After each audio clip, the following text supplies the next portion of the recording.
other day. See how we did. Okay. Welcome to Double Fries No Slaw. It is Sunday morning. We are super early. Richie and I have a busy day, and so we're getting started at 8 a.m. This is pretty On a absurd, Sunday. Woo. but glad to be here. Glad we're doing this after another FSU win. Richie, I know you had a good day yesterday, and the weekend's only half over. But how's your weekend been so far? Yeah, it's a really fun weekend for me this week. Every year, our work it's a big charity weekend. So Thursday had a nice golf tournament. Got to go play in. Paul Azinger's the host, so a Noles shout out to him up in Michigan. This time that was fun. Friday was work from home conference, and we were done by noon. So it's been a blast all weekend. Obviously, loved the game last night. And then tonight we kind of put the bow on it with the actual gala going down to the Amway Center for Carrie Underwood. So I don't know. I'm not overly excited, but I think the wife is. You're not overly excited about Carrie Underwood? I would be very excited about this.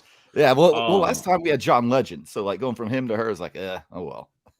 She's much prettier, so She is, yes. I'll give her that. I'm a huge Carrie Underwood fan.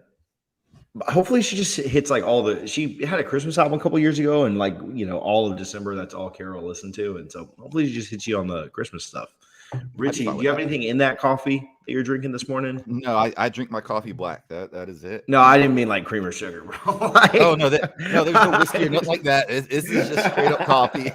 I had more than enough IPAs yesterday. You can actually, I was just looking, you can go see me having a pretty good time on the Orlando Seminoles Instagram account on their story. Goodness, please don't get us canceled. No, most of the time they love us there. Most of the time that we're on here, you got something to drink. Yeah, and so I just didn't know if that carried over for TJ. Come on. I mean, you can't say I've never done it before. Double Fries No Slaw before I get us in trouble. Brought to you by Guthrie's in Tallahassee. You can visit both their locations at 1818 West Tennessee Street and 2550 North Monroe. Appreciate their support. If you're in Tallahassee for any of the upcoming sporting events, we've got a bunch of stuff going on in Tallahassee and in FSU world. I know that football has wrapped up their home schedule, but soccer is still competing in NCAA tournament. They have a game today. Men's and women's basketball is going on. I saw that cross country had the NCAA championships in Tallahassee this weekend. Obviously, swimming and diving is going on. Beach volleyball had their Garnet and Gold game yesterday. So a ton going on. If you're in Tallahassee, make sure you pick up a gut box. Double Fries No Slaw. Richie, first instant kind of reaction, first thoughts on, we'll get into it. We'll break it down in more detail, but kind of initial thoughts, initial reaction on Florida State's win yesterday. Yeah, it's a great win. Listen, anytime you beat a quality team on the road in conference, you take it, right? And you're happy. I was very pleased with it. It was just a weird game, right? A lot of like odd things going on throughout. Obviously, Florida State jumps out strong. BC kind of narrows the gap, and Florida State holds strong to hold on to that 3-point lead. But it was just a weird game. Like I felt really good after that first half, really comfortable. That defense kind of dominated. And then, Boston College made their run, which, is not unexpected. Florida State, we're not a great football team. We're seeing improvement for sure. But a good team like BC, and I do think Boston College is very well coached. Mike Norvell mentioned that after the game yesterday. Just happy to leave there with a win, man. And now we're sitting here potentially after 0-4 start looking at going to a bowl. I mean, we'll get to it at the very end here and then a lot on Thursday, but man, the battle for a bowl in Gainesville coming up. Which I like us before we even get into any of that. Yeah, Florida State jumped out to an early lead, and you're right. Florida State's still not a great team. They're not a team that is just going to, in many situations, be able to just run the score up. Liked them to put a little bit more separation, and they were probably a play or two away from getting BC to quit. Had BC in a couple of spots where they really could have, put the game away. And whether it was, we'll talk about all these things, but whether it was officiating, whether it was just BC making a play, which they did a few times, or whether it was just kind of an unlucky break or a review or whatever going against FSU, it seemed like all of those big breaks went BC's way. And What I'll say is when you can have seemingly all the big breaks go the other team's way, we'll talk about it more in detail, but you think about, man, I really thought he was down on the half-yard line. And then you look at Johnson's strip sack that gets overturned and, fluky penalties that I don't think were called correctly. When all of those go against you and you still find a way to win on the road in conference, I think it's a testament to Coach Norvell. I think it's a testament to the staff. I think it's a testament to this team and the leaders like Jermaine Johnson, Kier Thomas, Jordan Travis, and the different guys on the team that no matter what is going on, they continue to fight. And Florida State made plenty of mistakes yesterday, both on the field and coaching everywhere else. I don't know, there were a ton of coaching mistakes, but there were questionable things that go on, and there's, the team is still learning. But fortunately, for the fifth time this year, they've been able to come away with a win as they learn and continue to grow. And early in the year, the same, different mistakes and different things, the team could not have overcome that and didn't overcome that. And so it's a testament to the development of this team and this program. And, we alluded to it, we've talked about it, but, this team has the most stable footing of any team in the state right now. I like the direction that our program is headed compared to the other two. Like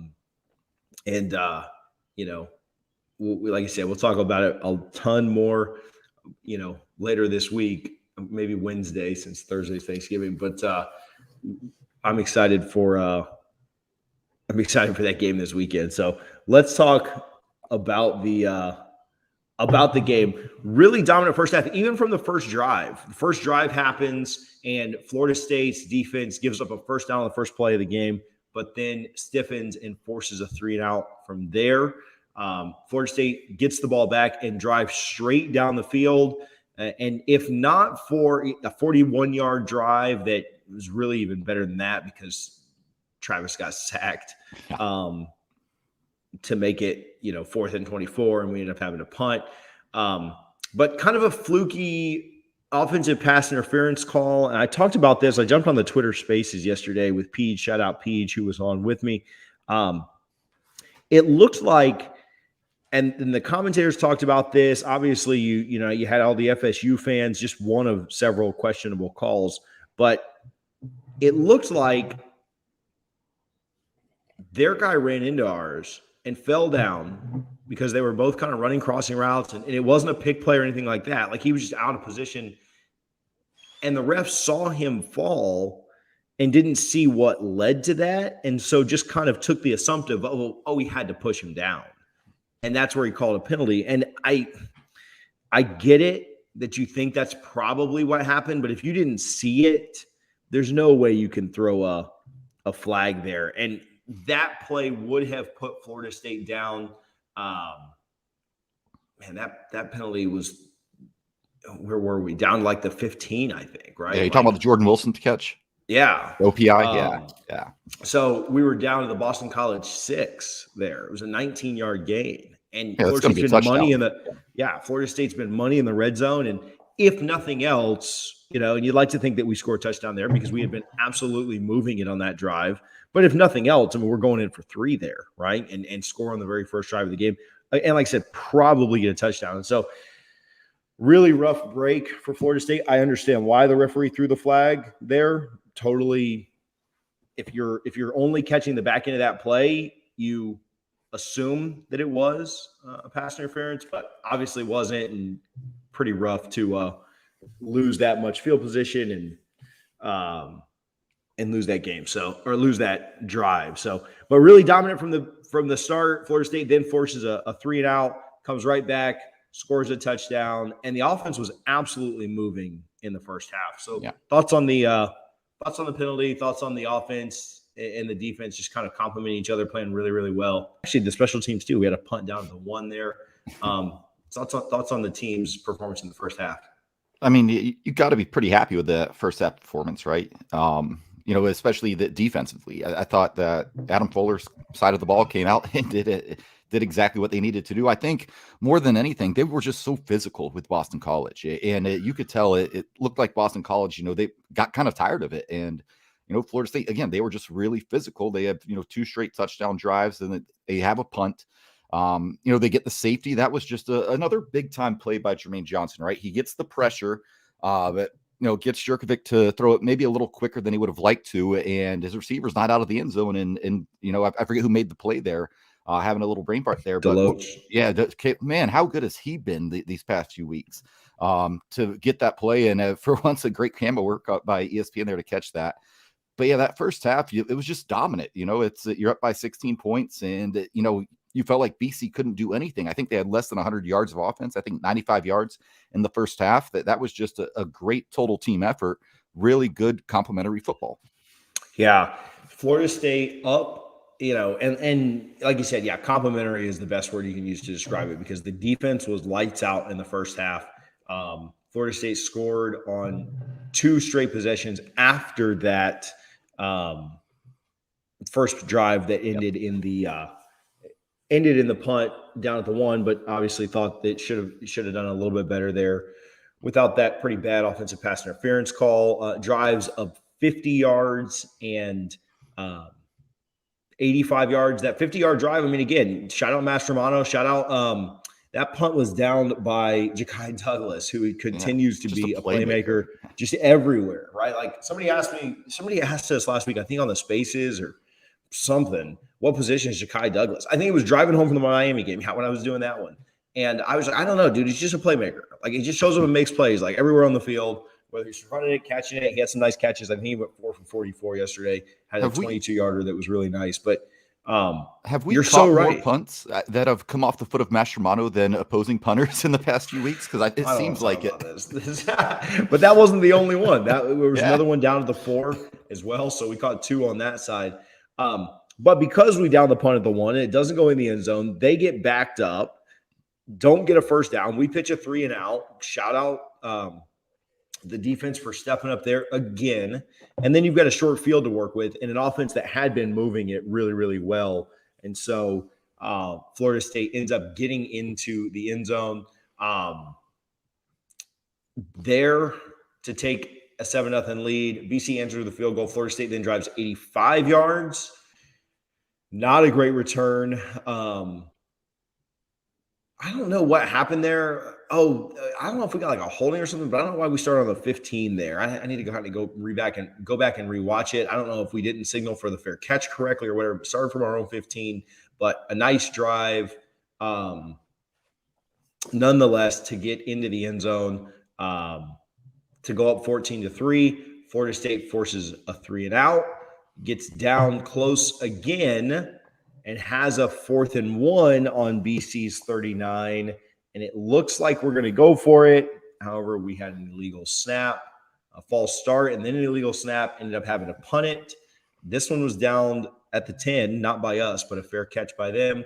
They end up getting a safety after a couple of losses. Kier Thomas got a sack, and then they ended up taking a safety the next play.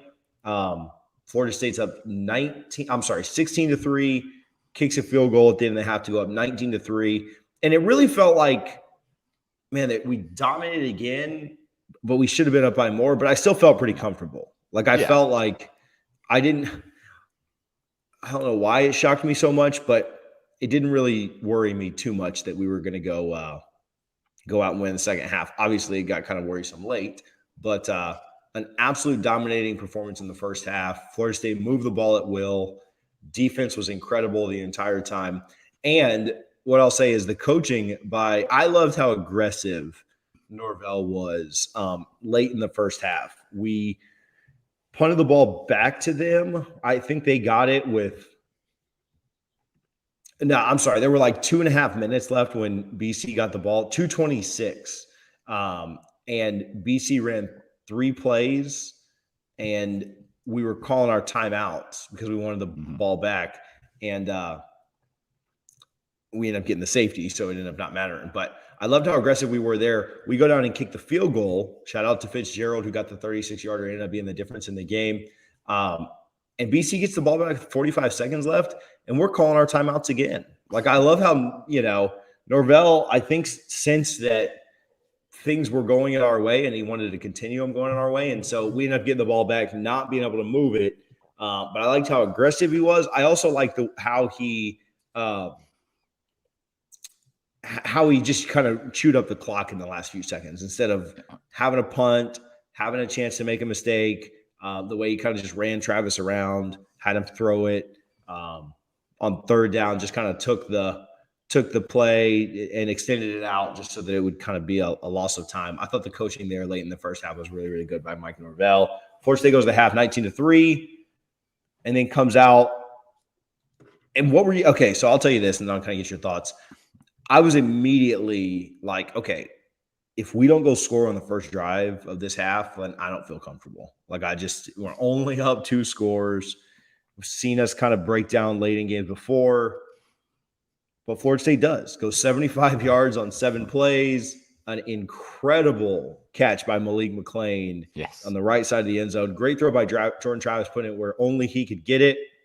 And I was really impressed by not only that drive. We went over the middle a couple of times to Cam McDonald. Travis really looked good on this drive. We had some nice pass, nice throwing. Corbin had a 19-yard run. Trayshawn Ward had a nice play on a 21-yard pass to him, and then obviously the touchdown to McClain. Florida State goes up 26-3, but I thought it was the best job we've done coming out of a half where we just said, hey, we're gonna go down and score. We're gonna kind of put this thing away. It didn't really put it all the way away, but it was the game-winning touchdown. And obviously we needed that, right? But unlike you, I didn't feel like we needed that. I felt really good about how the defense was playing. Obviously that touchdown it paid off big time in the final box score there. But yeah, I felt pretty good, especially when we came out and scored. And I think when we came out and scored that touchdown, obviously you're up 23 points at this point. It's hard not to feel good about your chances in the game. But like you said, that what a great display by the freshman Malik McClain to go up and make that play. It looked like one that we've seen on the opposite end of the field a few times where the defensive back is there, but slightly out of position, and the quarterback just puts it where only his receiver can get it. And that's what happened. So it's nice to be on the favorable side of that for a change. But yeah, once they did that, you had the cushion, the wiggle room. And I know Norvell was asked after the game about, did they kind of take their foot off the gas and ease up? He's of course says no, but coach speak, but it's easy for a team like this to get a little complacent when you do have a 23-point lead. And it's mostly been pretty easy to that point in the game. Yeah, no, I agree. I thought that, things continued to kind of be a little fluky here. I didn't feel like Florida State necessarily took plays off or took the team lightly. I just thought that the breaks started kind of going BC's way, and they made plays. You go up 26-3, and then you immediately give up a 45-yard return, and they're in FSU territory immediately. And I special teams was hot and cold yesterday, but I would have loved to see them start from the 25. We forced them into a 3rd and 11 on that drive, and I would have loved to seen them in a 3rd and 11 from their own 24 as opposed to from our 41. I don't know if it changes the play call. I don't know if it changes the result, but I do know that them starting in our territory almost immediately, it kind of made that 3rd and 11 a 2 down. To me, from our 40, they were able to kind of open up their playbook and have 2 downs to get that. Now, they ended up getting the first down on 3rd down anyway, but I just kind of wonder if maybe that would have limited their playbook a little bit, maybe handicapped them. Special teams, again, was hot and cold at times because I thought we gave up a little bit too much in the return game. But that would have been a spot where I think if our special teams could have, if we just had a touchback or if we'd had better coverage on that kick and we don't give up that long drive, then I really feel better about it. We talked about this. Kier Thomas got to Jerkovic on the first play of that drive, would have sacked him for more yardage, but he stuck out of the sack and ended up only losing 1 yard. Yeah. And I thought that was a big difference. We talked about that on the on our preview when we were doing our prize picks. If he would go over or under on rushing yards, he did that a couple of times where should have lost like 5, 6, 7 yards, ended up only losing 1 or getting a 1 or 2 yard gain. And so he was hard to bring down. Obviously on that 3rd and 11, he runs for 17 yards and gets a first down. They score a few plays later. On that 4th down, man, I don't know how we don't have a pylon cam there. I don't know how they're not looking at that. But the reverse angle, and I know you couldn't see the ball, but it's crazy to me that you can't take two angles where you can see and just line them up from a timing perspective, because I don't think he was in. I think that we stopped him on that 4th and goal. When you look at the reverse angle, it does show that he's down and his body's behind it, but you can't see the ball. And so, like, the ball is against his body, but since you can't see it, you can't rule it the other way. Not that it should come down to a 4th and inches anyway, but I really think that Florida State got that stop. And so kind of a fluky, weird drive / finish to a drive, and BC gets on the board to make it 26-10. Well, a touchdown on the board to make it 26-10. Did you think he was down? Did you have a take there? What were your thoughts? It's so hard to tell. I believe the original call on the field was he was in, right? So it made it tough. I don't have a problem, because that's the biggest thing when you have to have clear confirmation to go against it. I didn't think he was in personally, but again, if the call on the field was a touchdown, I didn't see a whole lot to confirm that he absolutely did not get in, which was, at that point, that's the standard you're trying to set here.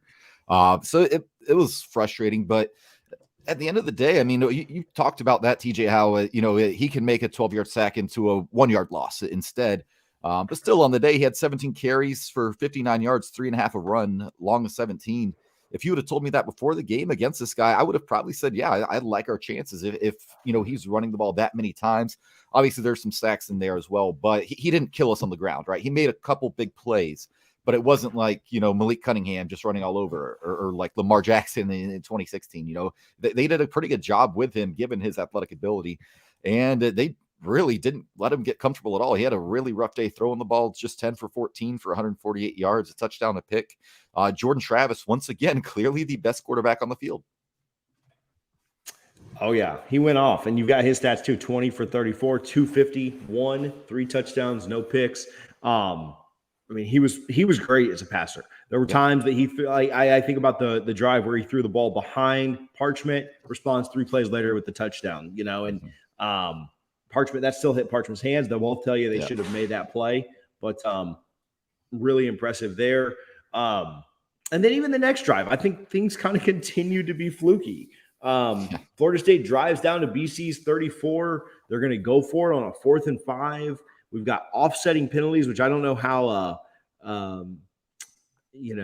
illegal formation and roughing the passer end up being offsetting, but, it is what it is, I guess.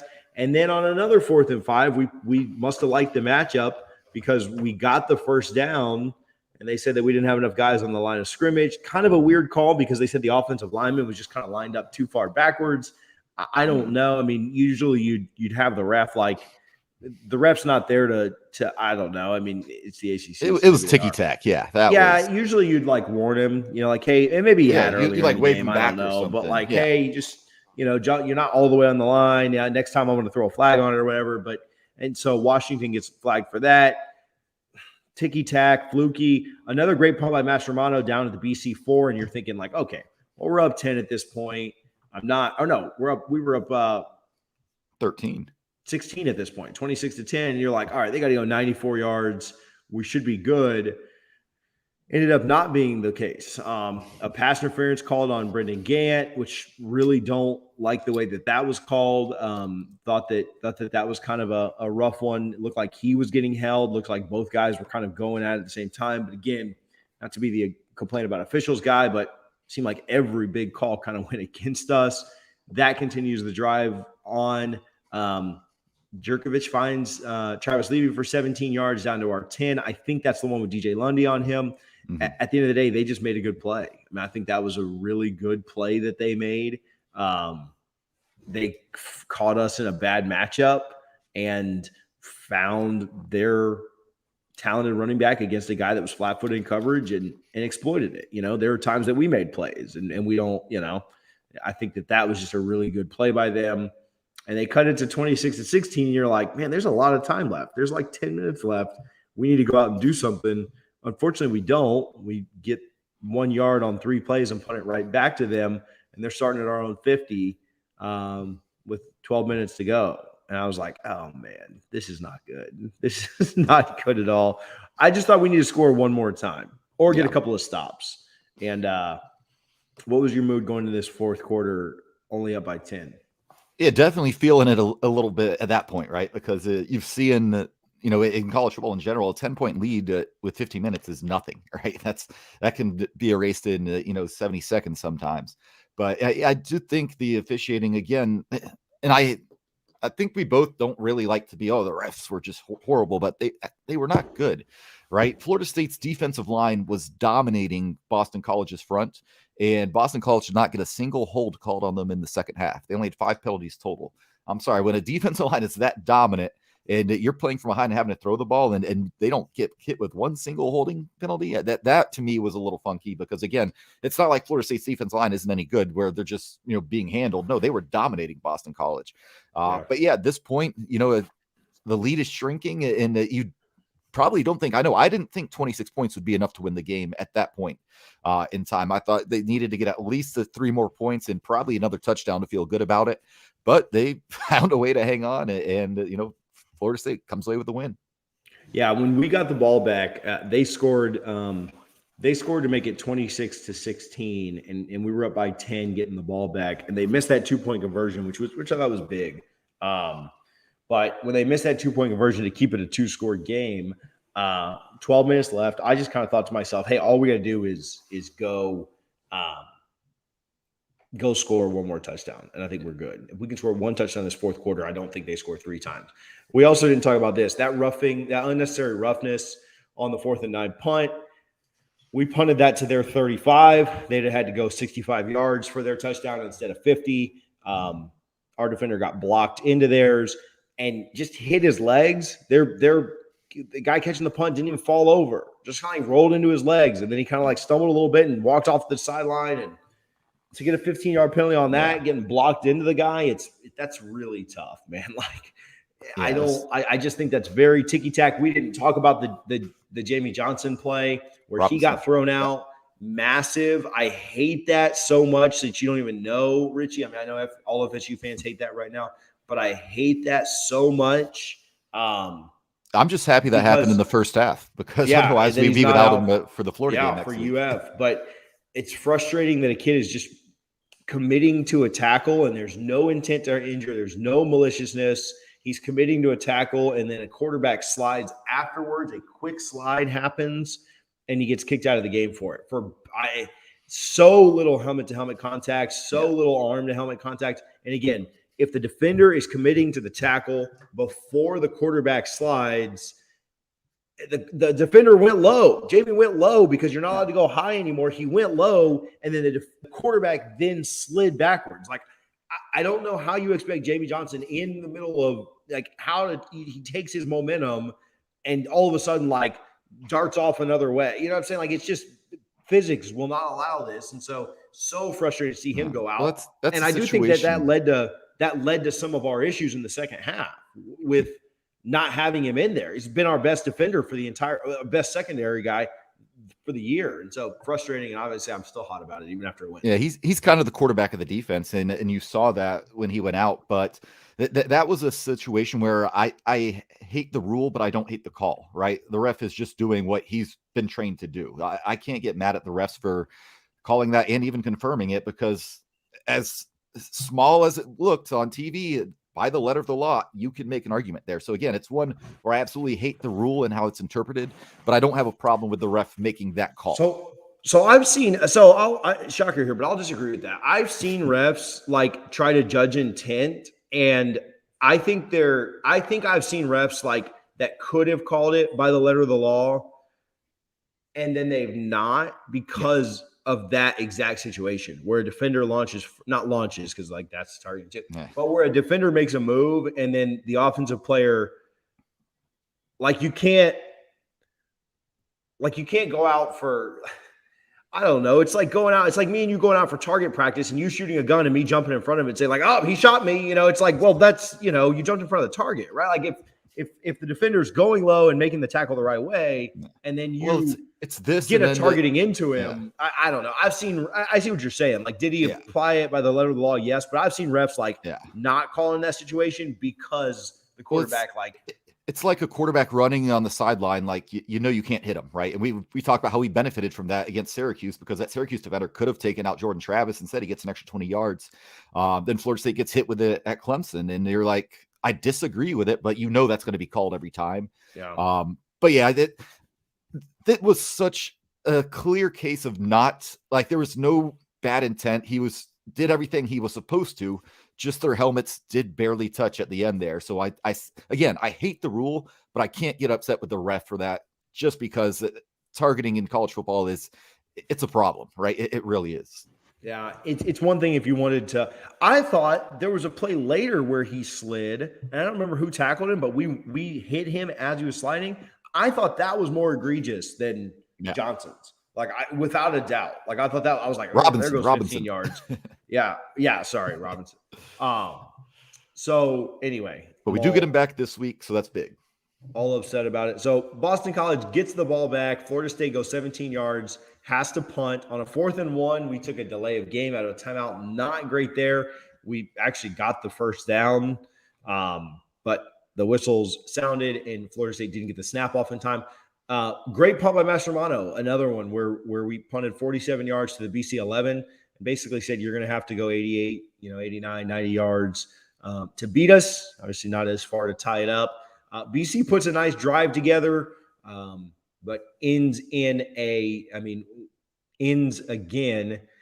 with a lot of pressure by Keir Thomas and Jermaine Johnson up the middle and on the edges, and a pass is intercepted by Akeem Dent to seal the deal. Florida State gets the win, 26-23.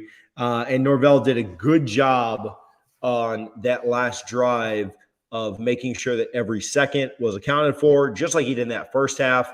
I thought the 3rd and 12 where Jordan Travis basically just took a deep snap and ran around for a couple of seconds and held onto the ball tightly. Boy, that scared me a little bit because he's not a huge guy. You got all those defenders in there clawing at it, but shout out to Jay Trav who held on. I was like, man, I don't love this right now. All this play is going on. Like, just go down, bro. Yeah, we need you next week. Man, and we ended up taking a snap with like 5 seconds left. Jordan Travis obviously rolls to the right, throws it out of bounds. The game is over. I was hoping there would be 2 seconds left because I wanted us to spike it. I wanted to spike it with 2 seconds left. Just to be petty. See, like, that's why I'm not a college football coach. Also because I, don't know obviously as much as these guys. But that's why God will never let me be a college football coach because I would do that. I would spike the ball with 2 seconds left just to be petty about last week. So anyway, Florida State gets the that's why God won't let me have things like that. But Florida State gets to win 26-23, sets up a matchup with the Gators, who ended up losing to Missouri in overtime on a really exciting play. Missouri went for 2, ended up getting it. Sets up a matchup to see who goes to a bowl right now.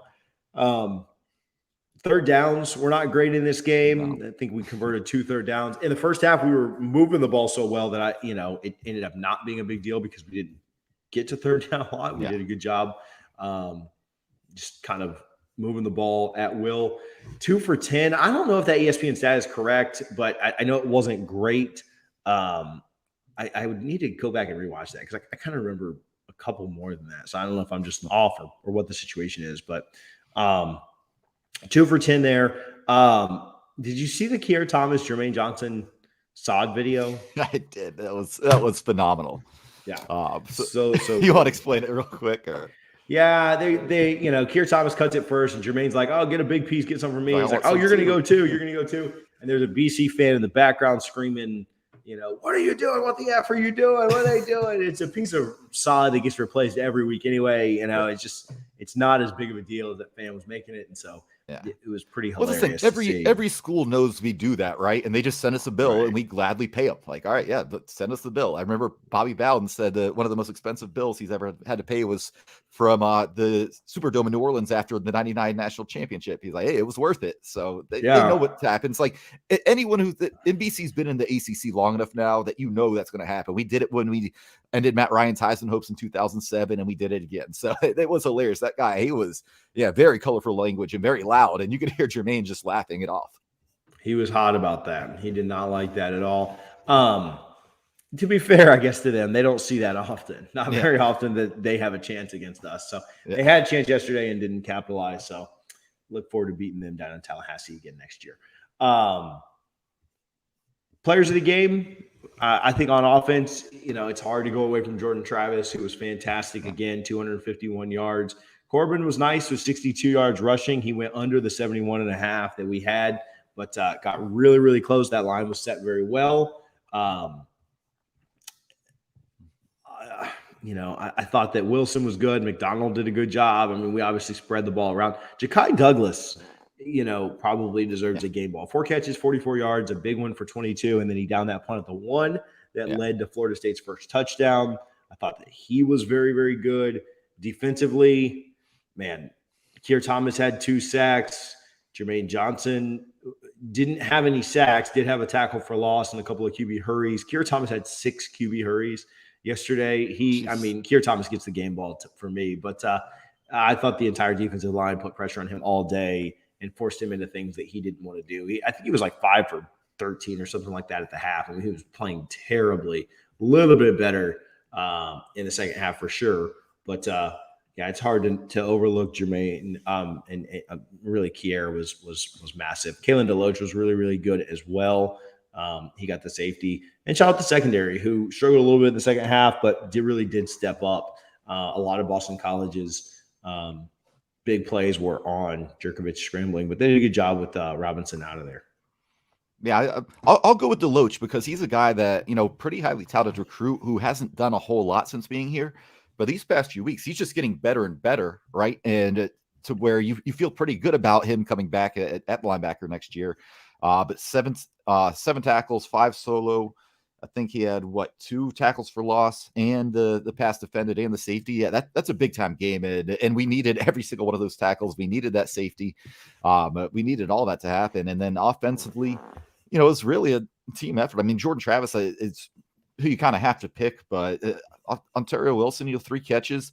He had the big 41-yarder. He had the touchdown where he kind of, went back like 5 yards just to gave up some yards, to get back there and find the end zone. Oh, good job. I think he had the first down, gave it up, and then gets the touchdown. I'm like, all right, we'll take that.